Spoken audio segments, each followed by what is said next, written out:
பிரம்மாண்ட கல்வி வழிகாட்டி நிகழ்ச்சி. கணிப்பொறித்துறை மட்டுமின்றி பிற துறைகளிலும் கவனம் செலுத்துங்கள். ஜெயபிரகாஷ் காந்தி அறிவுரை. கல்வி சேவையில் கிறிஸ்தவ நிறுவனங்களின் பங்கு மகத்தானது. கோவை பேராயர் பிரின்ஸ் கால்வின் பெருமிதம். கோவையில் மாணவர்களின் உயர்கல்வி மற்றும் வேலைவாய்ப்புக்கான வாய்ப்புகள் குறித்து CSI எஜு கனெக்ட் 2026 என்னும் கல்வி வழிகாட்டி நிகழ்ச்சி Kovai racecourse CSI All Souls ஆலய வளாகத்தில் நடைபெற்றது.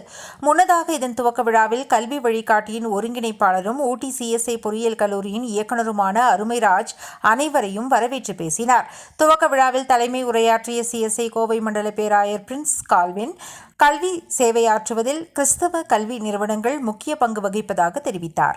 இந்தியாவின் முன்னாள் ஜனாதிபதியான அப்துல் கலாம் உள்ளிட்ட முக்கிய தலைவர்கள் தனது பள்ளி பருவத்தை கிறிஸ்தவ பள்ளியில் பயின்றதை பெருமையுடன் நினைவு கூர்ந்தார். மாணவர்களின் உயர்கல்விக்கு வழிகாட்டி நிகழ்ச்சியாக நடைபெற்ற இதில் கோயம்புத்தூர் மறைமாவட்டத்தின் கீழ் செயல்படும் CSI கல்வி நிறுவனங்கள், கோவை, திருப்பூர் மற்றும் நீலகிரி மாவட்டங்களில் உள்ள பல கல்லூரி நிறுவனங்கள் பங்கு பெற்றன.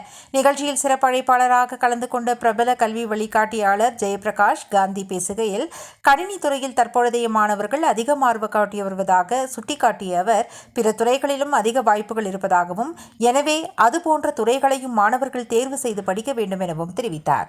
நிகழ்ச்சியில் CSI கோவை திருமண்டல உபத்தலைவர் ஆயர் டேவிட் பர்னபாஸ், பொருளாளர் அமிர்தம் உட்பட ஆயர்கள், திருமண்டல நிர்வாகிகள், உறுப்பினர்கள் என பலர் கலந்து கொண்டனர்.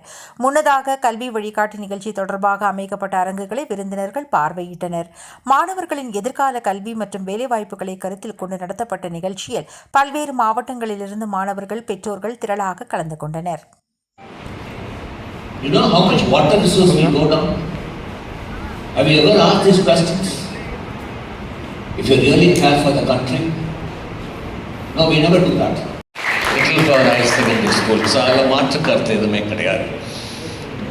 நான் பேசுறது நிறைய கல்லூரிக்கும் பிடிக்காது. நிறைய everything has become commercial. இல்லை உண்மைதான். நான் 3 வருஷம் முன்னாடி எத்தனை பேர்